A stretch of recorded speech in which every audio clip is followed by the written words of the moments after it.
The morning sun cast long shadows across the parking lot as David Chen pulled his Toyota Camry into a spot near the front of Tech World Electronics.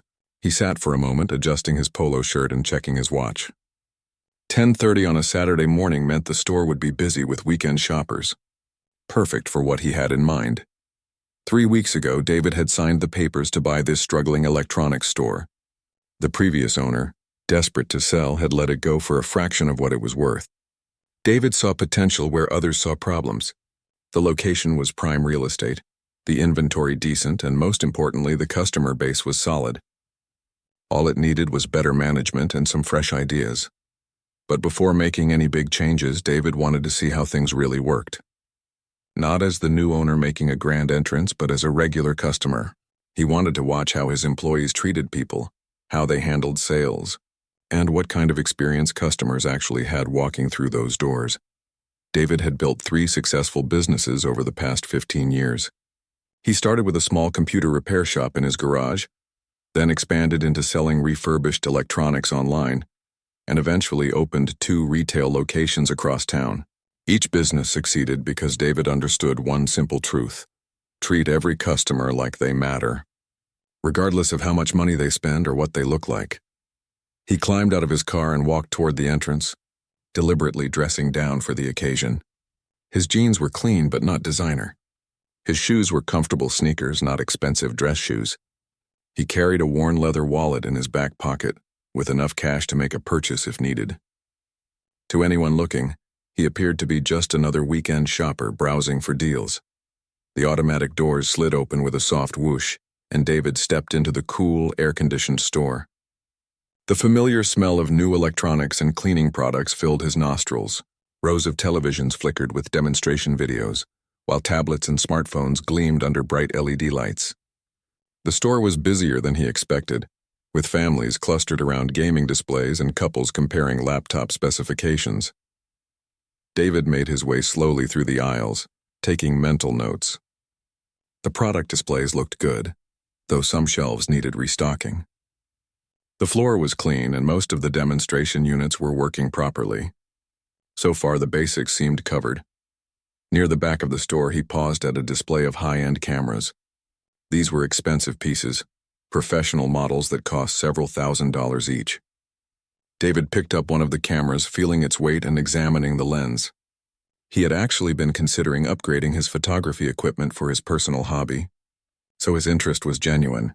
"Those are pretty expensive, buddy." David looked up to see a tall man in his late 30s approaching. The employee wore a blue polo shirt with the Tech World logo and a name tag that read Kevin.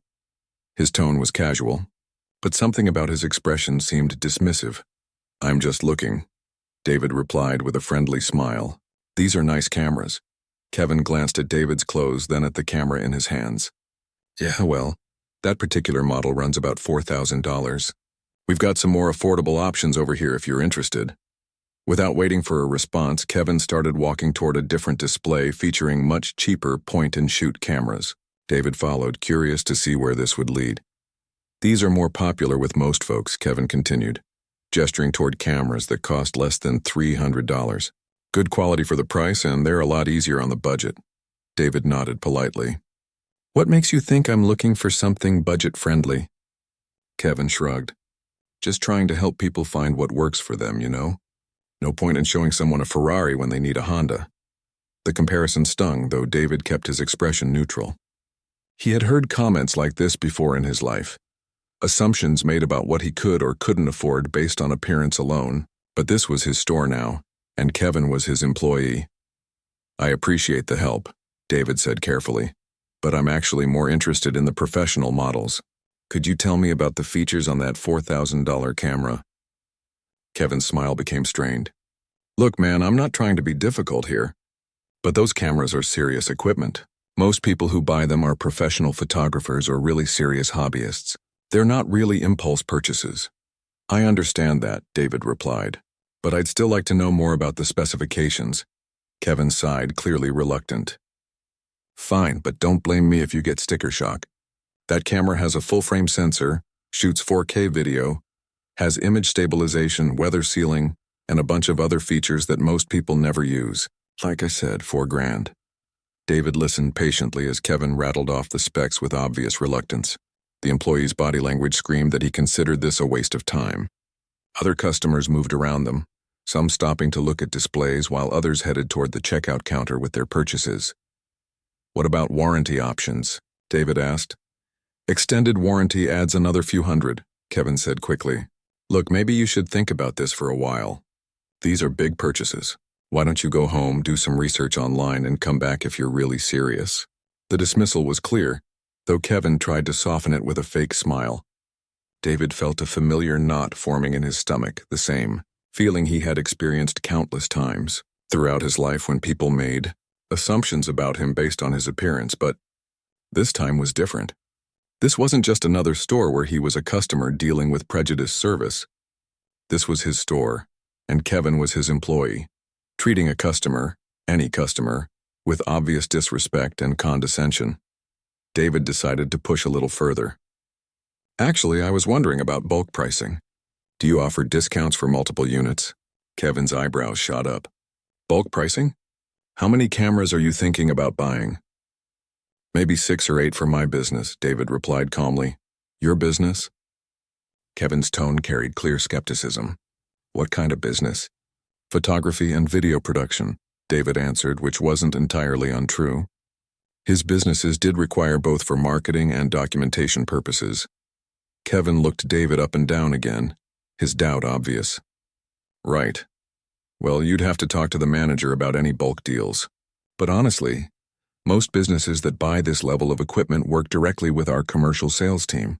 They don't just walk in off the street." The conversation was interrupted by another customer approaching the camera display, a middle-aged white woman in expensive-looking clothes. Kevin immediately brightened and turned his attention to her. "Good morning. Can I help you find something today?" His tone was completely different, warm, professional, and enthusiastic. David watched as Kevin spent the next 10 minutes patiently explaining the same camera features he had reluctantly discussed moments before. The woman asked similar questions about warranties and pricing, but Kevin answered each one thoroughly and cheerfully. When she mentioned wanting to compare multiple models, Kevin eagerly began setting up a side-by-side demonstration. The contrast was stark and unmistakable. David had received reluctant service and clear attempts to steer him away from expensive items. This customer received the red carpet treatment for expressing the same level of interest in the same products. David stepped back from the display, his mind racing. In his years of business ownership, he had fired employees for exactly this kind of behavior. He believed deeply that every customer deserved equal treatment, regardless of age, race, gender, or how much money they appeared to have. But firing Kevin on the spot wouldn't solve the bigger problem. If Kevin felt comfortable treating customers this way, it likely meant this behavior was either ignored or enabled by management.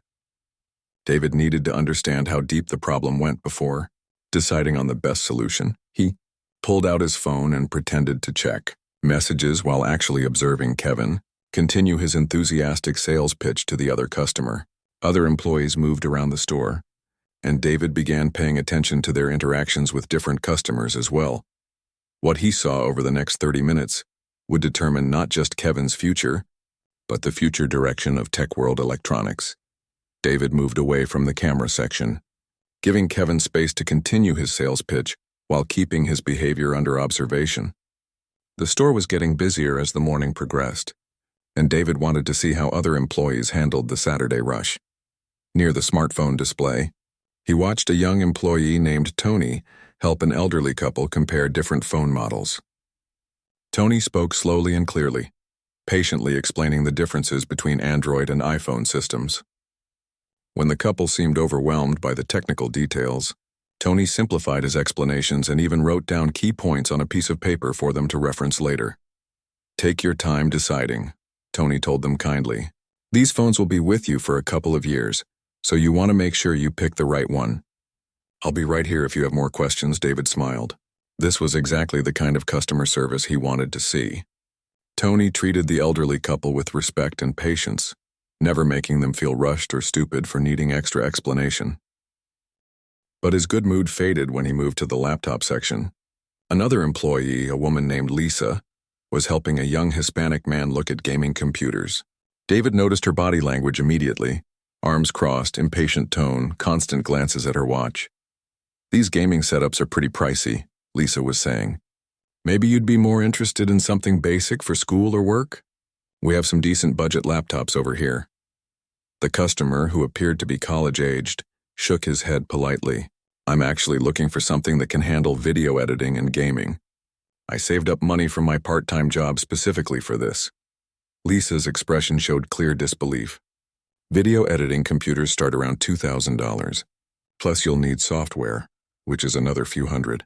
Are you sure you want to spend that much?" "I've been saving for 8 months, the young man replied, his voice steady, but David could hear the underlying frustration. "I know what I want to spend." Despite the customer's clear statement, Lisa continued steering him toward cheaper options. She barely glanced at the high-end models he asked about, and gave minimal information when pressed for details. Her attitude screamed that she didn't believe he could afford what he was asking about. David felt his jaw tighten. Here was another employee making assumptions based on appearance and age, just like Kevin had done with him. The pattern was becoming clear, and it wasn't pretty. He decided to test the situation himself. Walking over to the laptop display, David positioned himself near the same gaming computers the young customer had been asking about. Lisa finished with her current customer, who left empty-handed and clearly frustrated, and approached David with the same skeptical expression. "Can I help you with something?" she asked, though her tone suggested she'd rather be anywhere else. "I'm looking at these gaming computers," David said. "What can you tell me about this model?" Lisa glanced at the computer David was pointing to, then at his casual clothes. "That's a pretty high-end gaming rig. Costs about $2,500. Are you looking for something specific or just browsing?" The question itself wasn't inappropriate, but her tone carried the same dismissive quality David had noticed with Kevin. She was already assuming he was just browsing, rather than seriously shopping. "I'm interested in buying today. If I find the right setup," David replied. "What kind of graphics card does this have?" Lisa rattled off the specifications quickly and without enthusiasm, clearly going through the motions. When David asked about upgrading the memory or storage, she seemed surprised that he knew what he was talking about. "You seem to know computers pretty well," she said, her tone slightly less dismissive. "I've built a few systems over the years," David replied truthfully. "What about warranty coverage for gaming computers?" "Same as all our computers. 1-year parts and labor with extended warranty options available." Lisa's answers remained brief and unhelpful. David watched her carefully. Unlike Tony, who had patiently explained every detail to the elderly couple, Lisa provided minimal information and showed no enthusiasm for making a sale. She seemed to be waiting for him to leave rather than trying to earn his business. "I'd like to compare this with a few other models," David said. "Could you show me what else you have in this price range?" Lisa sighed slightly. "These are pretty much the top gaming computers we carry. Everything else is going to be less powerful and cheaper." "That's fine. I'd still like to see the options." Reluctantly, Lisa began showing David other computers, but her explanations remained brief and uninterested. She checked her watch twice during their conversation and kept glancing toward other customers, who appeared more promising. David was taking mental notes about everything when he noticed Kevin approaching from the camera section. The other customer had apparently left without buying anything, and Kevin looked annoyed. "Lisa, you need to help that customer over in tablets," Kevin called out. "I'll take care of this gentleman." Lisa looked relieved to escape and hurried away. Kevin walked over with the same fake smile David had seen earlier. "Still shopping around, huh?" Kevin asked. "Lisa show you some good options?" "She showed me a few computers," David replied neutrally. Kevin glanced at the gaming setup David had been looking at and shook his head slightly. "These gaming computers are really for serious gamers, you know? People who spend hours every day playing the latest games. Most folks are happier with something simpler." Here it was again. The assumption that David couldn't possibly be a serious gamer or have any legitimate need for a high-end computer. Kevin was making the same mistake as before, judging David's needs based on his appearance rather than listening to what he actually wanted. "What makes you think I'm not a serious gamer?" David asked quietly. Kevin seemed caught off guard by the direct question. "Oh, I didn't mean anything by that. It's just that most people think they want all the bells and whistles. But then they realize they're paying for features they'll never use.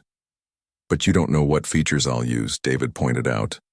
Well, no, and you haven't asked me what games I play or what I plan to use the computer for. Kevin's smile became more strained. You're right, I should have asked more questions. What did you have in mind? But David could tell Kevin was only asking because he felt cornered, not because he was genuinely interested in helping. The damage was already done. In Kevin's mind, David had been categorized as someone who didn't belong in the high-end computer section. And nothing David said was going to change that assumption. Actually, I think I need to speak with your manager, David said calmly. Kevin's face immediately showed alarm. Is there a problem? Did Lisa say something wrong? I'd just like to speak with the manager about your customer service policies. Look, if this is about me suggesting other options, I was just trying to be helpful. I didn't mean any offense. David could see Kevin starting to panic, probably realizing that his behavior might have consequences. But the apology felt hollow, prompted by fear of getting in trouble rather than genuine understanding of what he had done wrong.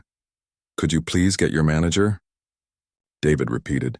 Kevin hesitated, clearly not wanting to escalate the situation. The manager is pretty busy today. Maybe I could help resolve whatever the issue is? I'd prefer to speak with the manager. After another moment of hesitation, Kevin nodded reluctantly. Okay, let me go find him. Just wait here for a minute. As Kevin walked away, David reflected on what he had witnessed in just over an hour of observation. 2 employees had shown clear patterns of discriminatory behavior, making assumptions about customers, based on appearance and steering them away from expensive products without any genuine assessment of their needs or financial capability. But he had also seen Tony providing excellent service to elderly customers, treating them with patience and respect. This suggested the problem wasn't universal. Among his staff, it was specific to certain employees who had either developed bad habits or held unconscious biases that affected their work. David knew he was about to have a very important conversation with his store manager. How that conversation went would determine not just what happened to Kevin and Lisa, but what kind of culture existed at Tech World Electronics and what changes needed to be made. He pulled out his phone and sent a quick text message to his assistant. At the store now. We'll call you later with updates. A few minutes later, David saw Kevin returning with a man in his 50s wearing a shirt and tie. This had to be the store manager. David took a deep breath and prepared for what was likely to be a very interesting conversation. The real test was about to begin. The man approaching with Kevin appeared to be in his early 50s, with graying hair and a confident stride that suggested years of retail management experience. His name tag identified him as Robert, store manager. David had read Robert's file when reviewing employee records after the purchase, but this would be their first face-to-face meeting. Good morning, Robert said with a professional smile, extending his hand. I'm Robert, the store manager. Kevin mentioned you wanted to speak with me about our customer service? David shook his hand, noting that Robert's tone was polite but carried an undertone of wariness. Managers generally didn't enjoy conversations that started with customer complaints, especially on busy Saturday mornings. Thank you for taking the time, David replied. I wanted to discuss some concerns about how customers are being treated in your store. Robert's expression became more guarded. Of course. What specific concerns did you have? David glanced around at the other customers nearby. Is there somewhere more private we could talk? Certainly. Kevin, could you help other customers while I speak with this gentleman? Robert gestured toward a small office area near the back of the store. We can talk in my office. As they walked toward the office, David noticed Kevin lingering nearby, clearly anxious about what might be discussed. Lisa was helping another customer but kept glancing in their direction as well. Word was apparently spreading among the staff that there might be trouble brewing. Robert's office was cramped but organized, with sales charts on the walls and product catalogs stacked on his desk. He gestured for David to take a seat in the single chair facing the desk while he settled behind it. Now then, Robert began, what seems to be the problem? David had been thinking about how to approach this conversation during the walk to the office. He could reveal his identity immediately and discuss the discrimination he had witnessed from a position of authority, but he was curious to see how Robert would handle complaints from what appeared to be a regular customer.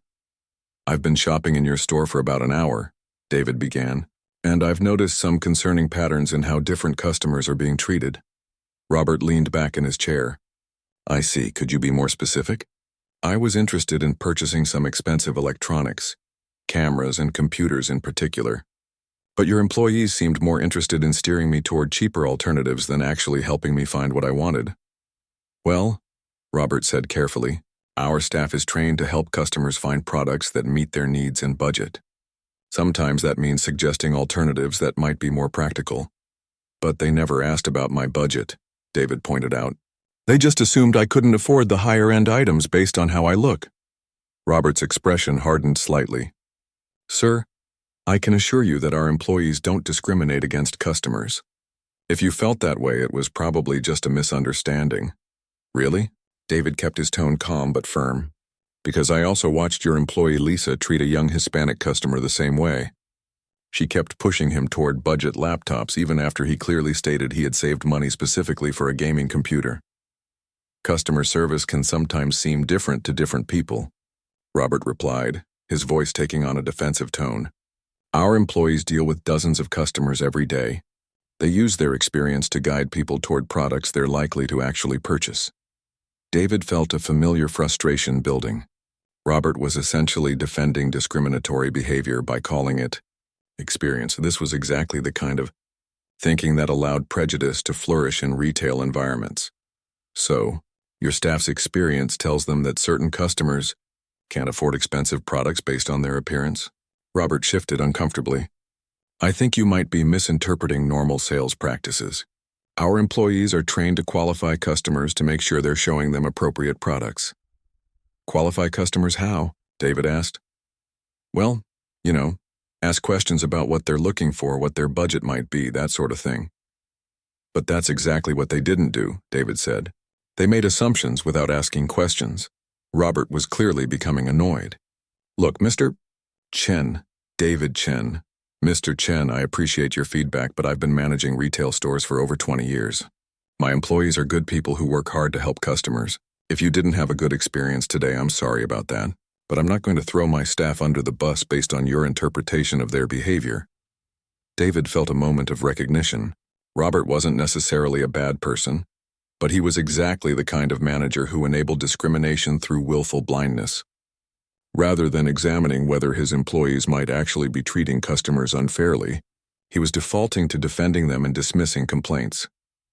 What if I told you I witnessed the same behavior from multiple employees with multiple customers? David pressed. Then I'd say you might be looking for problems that aren't there, Robert replied bluntly. Sometimes customers come in with preconceived notions and interpret normal interactions as something they're not. The conversation was going exactly where David had feared it would. Robert was not only dismissing the discrimination David had witnessed, but actually suggesting that David was imagining it or looking for reasons to be offended. David decided to try a different approach. What's your store policy on treating all customers equally? Of course we treat all customers equally, Robert said quickly. That goes without saying. Then you wouldn't mind if I tested that theory? Robert looked confused. What do you mean, test it? I mean, what if someone came back to your store dressed differently, say in an expensive suit, and looked at the same products I was interested in today? Do you think they'd receive the same level of service I got? Robert's face reddened slightly. Mr. Chen, I don't know what you're trying to prove here, but I don't appreciate the implication that my store or my employees are discriminatory. I'm not trying to prove anything, David said calmly. I'm trying to understand whether you're aware of how some of your customers are being treated.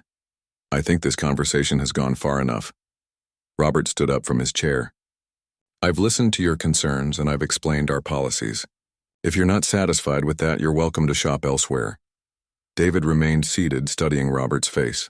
The manager was clearly angry and defensive, but David also sensed something else, a hint of uncertainty, as if Robert might be starting to wonder whether there was some truth to the complaints.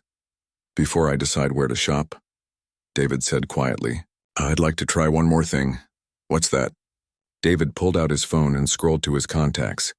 I'd like to call the owner of this store and discuss what I've observed today. Robert's expression shifted from anger to condescension. Mr. Chen, I don't think you understand how these things work. The owner of this store is a very busy businessman, who doesn't deal with individual customer complaints. If you want to file a complaint, you can fill out a form at customer service. Actually, David said, standing up from his chair, I think the owner would be very interested in hearing about this directly. Look, you seem like a decent guy who had a bad experience. Why don't we just call it even? I'll talk to my staff about being more attentive to all customers, and you can give us another chance to earn your business. David appreciated that Robert was finally offering to address the issue, but the offer felt more like damage control than genuine commitment to change. And the fact that Robert had initially dismissed the complaints entirely suggested that any conversation with employees would likely be superficial. I appreciate the offer, David said, but I really do think the owner needs to know about this. Robert sighed heavily. Fine. You want to call the owner? Go ahead. But I'm telling you, he's not going to take your call, and even if he did, he's going to tell you the same thing I just told you. David smiled slightly. We'll see about that. He pressed a number on his phone and held it to his ear. After 2 rings, a voice answered. Hello, this is David. Hi, David, this is also David, he said into the phone, watching Robert's face carefully. I'm at the Tech World Electronics store right now, and I need to discuss some customer service issues with the manager. Robert's expression went from confident to confused, to alarmed in the span of about 5 seconds. Could you come to the manager's office, please? David continued into the phone. I think we need to have a conversation about how customers are being treated here. He ended the call and looked at Robert, whose face had gone pale. The owner will be right here, David said calmly. Robert's mouth opened and closed several times before he managed to speak. I don't understand. Who did you just call? David settled back into his chair. That was a very interesting conversation, Robert. Now we're going to have another one. Robert stared at David with a mixture of confusion and growing panic. I don't understand what just happened. Who did you call? David looked at Robert calmly. I called myself Robert. I'm David Chen, and as of 3 weeks ago, I'm the new owner of Tech World Electronics. The color drained completely from Robert's face. He gripped the edge of his desk as if he needed it for support. You're the owner? That's right. And for the past hour and a half, I've been observing how my employees treat customers. What I've seen is very concerning. Robert's mouth opened and closed several times. But you were dressed like... you looked like what, Robert? David's voice remained calm, but there was steel underneath. I looked like what? Robert realized he was about to say something that would make his situation much worse. I didn't expect... The previous owner said the new buyer was a businessman. I am a businessman. I own 3 other successful retail locations, but apparently in your mind, businessmen can only look a certain way. Robert slumped into his chair, the full weight of the situation finally hitting him. Mr. Chen, I had no idea. If I had known who you were, you would have treated me differently. David interrupted. That's exactly the problem, Robert. Every customer who walks through those doors should receive the same level of respect and service, regardless of who they are or what they look like. Of course, you're absolutely right, Robert said quickly. I completely agree with that philosophy. Really? Because when I told you about the discrimination I witnessed, your response was to defend your employees and suggest that I was imagining things. Robert's face flushed red. I thought, customers sometimes misinterpret. Stop, David said firmly. Don't make this worse by trying to justify what just happened. Let me tell you what I observed today, and you can decide whether your employees were providing appropriate customer service. For the next 10 minutes, David recounted his experiences with Kevin and Lisa in detail. He described how both employees steered him away from expensive items without asking about his needs or budget. He explained how he watched Lisa treat the young Hispanic customer with the same dismissive attitude. He outlined the clear differences in how Kevin treated him versus the well-dressed woman who approached the camera display later. Robert listened in silence, his expression growing more uncomfortable with each example. By the time David finished, the manager looked like he wanted to disappear into his chair. Now, David continued, when I brought these concerns to you as a customer, you immediately dismissed them. You didn't offer to investigate. You didn't ask for specific details about which employees were involved. You didn't express any concern that customers might be having negative experiences in your store. Instead, you defended your staff and suggested that I was the problem. Mr. Chen, I sincerely apologize, Robert said miserably. You're absolutely right. I should have taken your complaint seriously regardless of who you were.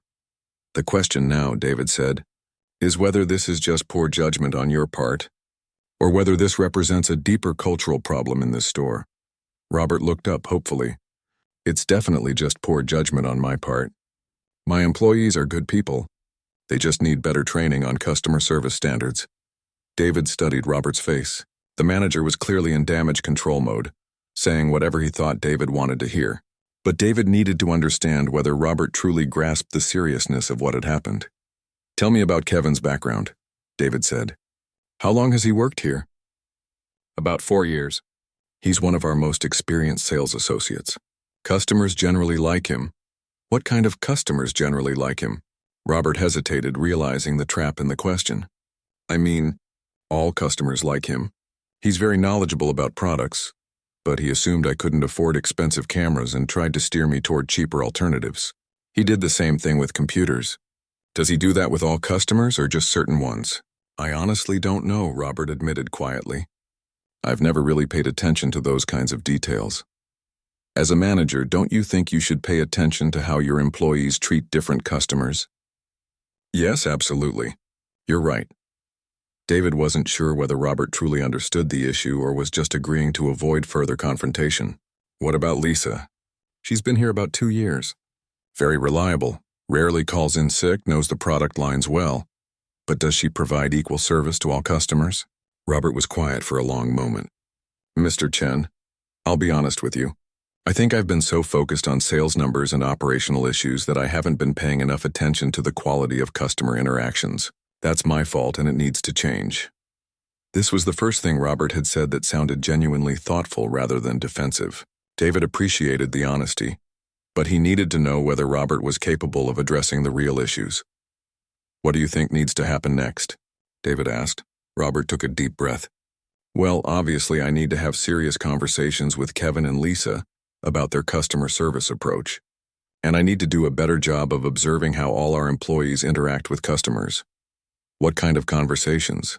I need to make it clear that every customer deserves equal treatment, regardless of their appearance or how much money we think they have to spend. David nodded. That's a start. But Robert, I want you to understand something. What I witnessed today wasn't just poor customer service. It was discrimination. Kevin and Lisa made assumptions about customers based on race, age, and appearance. They provided inferior service to people they judged as less worthy of their attention. Robert winced. I understand. Do you?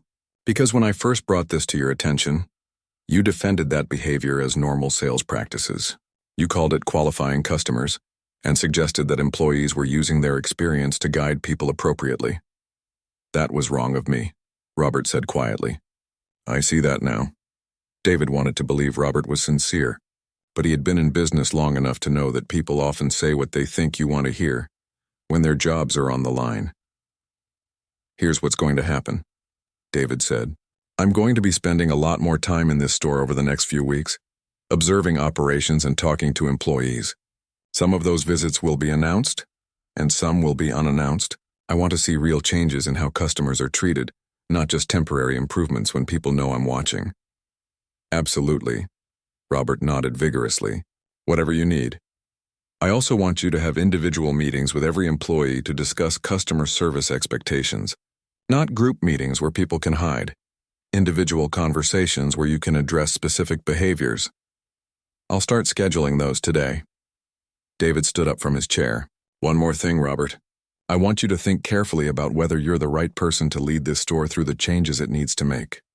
Robert's face went white again. Mr. Chen, please. I know I made mistakes today, but I can do better. I want to do better. I hope so, David said. Because if I continue to see the kind of discrimination I witnessed today, there will be consequences. For everyone involved. As David reached for the door handle, Robert called out desperately, What about Kevin and Lisa? What do you want me to do about them? David turned back. What do you think you should do about employees who discriminate against customers? Robert looked trapped.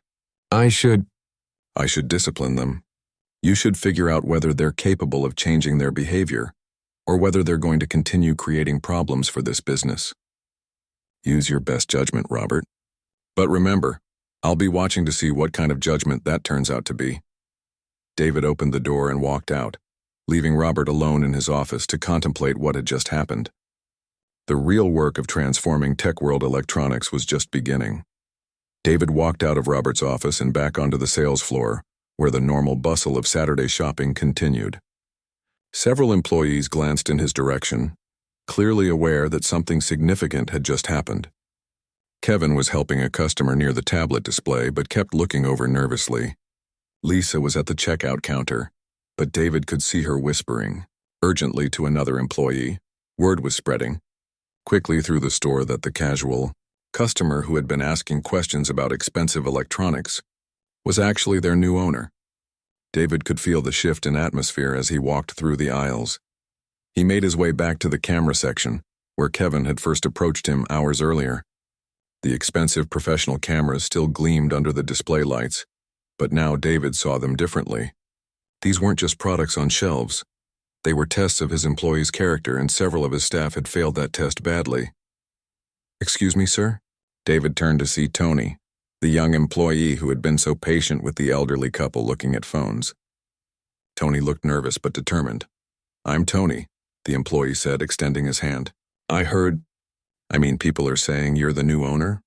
"That's right," David replied, shaking Tony's hand. "I'm David Chen. I just wanted to say welcome, and if there's anything you need to know about store operations or anything like that, I'm happy to help." David smiled. Tony's approach was completely different from the panic he was sensing from Kevin and Lisa. This young man seemed genuinely interested in being helpful rather than just trying to avoid trouble. "Actually, Tony, I'd like to hear your perspective on something. How do you think customers are generally treated in this store?" Tony hesitated, clearly understanding that this was a loaded question. "Most of the time I think we do a pretty good job, but, well, I've noticed that some employees treat customers differently depending on, how the customers are dressed or what they look like." David appreciated Tony's honesty. "Have you ever said anything to management about that?" "I mentioned it once to Robert, but he said I was probably misunderstanding what I was seeing. He told me to focus on my own customer interactions and not worry about other people's." This confirmed David's suspicion that Robert had been aware of potential problems but chose to ignore them rather than address them. It also explained why discriminatory behavior had been allowed to continue unchecked. "What would you do differently if you were in charge?" David asked. Tony thought for a moment. "I'd make it really clear that every customer gets the same level of service. And I'd probably have employees rotate through different sections so they get experience helping all kinds of people with all kinds of products." David was impressed by Tony's thoughtful response. This young man understood both the problem and potential solutions better than his manager did. "Tony, how long have you been working here?" "About 18 months. I started part-time while I was finishing college and then came on full-time after graduation. What's your long-term goal?" "Do you want to stay in retail?" "I'd like to move into management eventually. I really enjoy helping customers find what they need, and I think I could help other employees improve their customer service skills." David made a mental note about Tony. In his experience, the best managers were often promoted from the ranks of employees who naturally understood good customer service. Tony might be exactly the kind of person David needed in a leadership role. "I appreciate your honesty today," David told him. "Keep doing what you're doing with customers, and let's talk more soon about your career goals." Tony's face lit up. "Thank you, sir. I really appreciate that."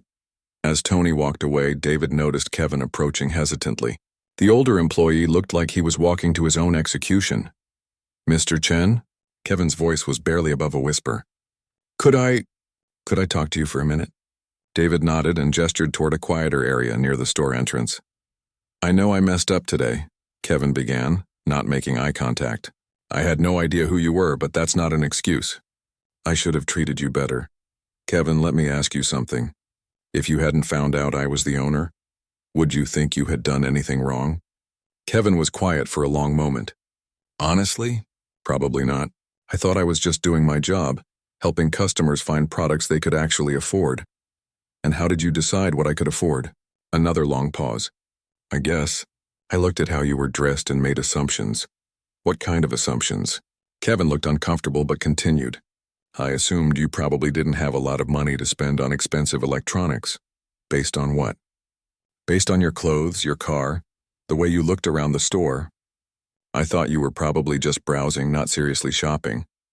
David appreciated Kevin's honesty, even though the answers were disturbing.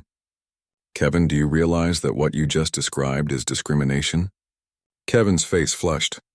I never thought of it that way. I was just trying to be helpful, to save people from looking at things they couldn't buy. But you never asked me what my budget was. You never asked what I was looking for or what my needs were. You just made judgments based on my appearance. You're right, Kevin said quietly. That was wrong. What about other customers? Do you treat everyone the same way? Kevin was clearly struggling with the question. I try to treat everyone well, but I guess I do approach people differently depending on things. What kinds of things? How they're dressed, what kind of car they drive, whether they seem to know about the products they're looking at. Things like that. David felt a mix of frustration and sadness. Kevin seemed genuinely unaware that his behavior was problematic, which suggested that this kind of discrimination had become so normalized in the store that employees didn't even recognize it. Kevin, I need you to understand something. When you treat customers differently based on their appearance, you're not just providing poor customer service. You're potentially costing this business thousands of dollars in lost sales. Kevin looked up sharply. What do you mean? I mean that the customer you assume can't afford a $4,000 camera might actually be planning to buy 6 of them. The young man looking at gaming computers might have saved up money for months specifically for that purchase. When you steer them away from what they want, you lose those sales. The business argument seemed to resonate with Kevin in a way that moral arguments hadn't. David could see him thinking through the implications. I never thought about it that way, Kevin admitted. Beyond the business impact, though, you need to understand that treating people differently based on how they look is simply wrong. Every customer deserves the same level of respect and service. Kevin nodded slowly. I get that now. What can I do to fix this? David studied Kevin's face, trying to determine whether his apparent remorse was genuine or just self-preservation. That depends on whether you're truly willing to change your approach to customer service. I am, Kevin said quickly. I want to do better. Then here's what's going to happen.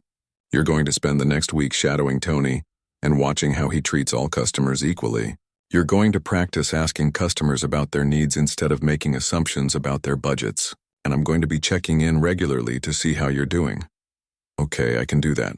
Kevin, I want to be clear about something. This is your opportunity to show that you can change. If I see you treating customers differently based on their appearance again, your employment here will be terminated immediately. Do you understand? Kevin's face went pale, but he nodded. I understand. As Kevin walked away, David reflected on the conversation. He wasn't entirely convinced that Kevin truly understood the deeper issues involved, but the employee seemed willing to try to change his behavior. Whether that would be enough remained to be seen.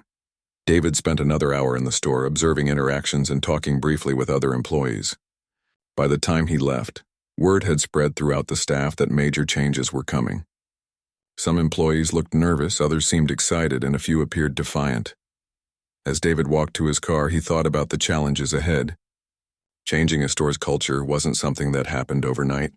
It would require consistent attention, clear expectations, proper training, and probably some difficult personnel decisions. But David had built successful businesses before, by focusing on treating customers fairly and respectfully. If Tech World Electronics was going to thrive under his ownership, it would need to embrace those same values. The transformation of Tech World Electronics had begun. Only time would tell whether employees like Kevin and Robert were capable of changing, or whether David would need to build his team with people, like Tony, who already understood what good customer service looked like. One thing was certain: no customer would ever again be judged or discriminated against in his store without consequences. David was determined to make sure of that.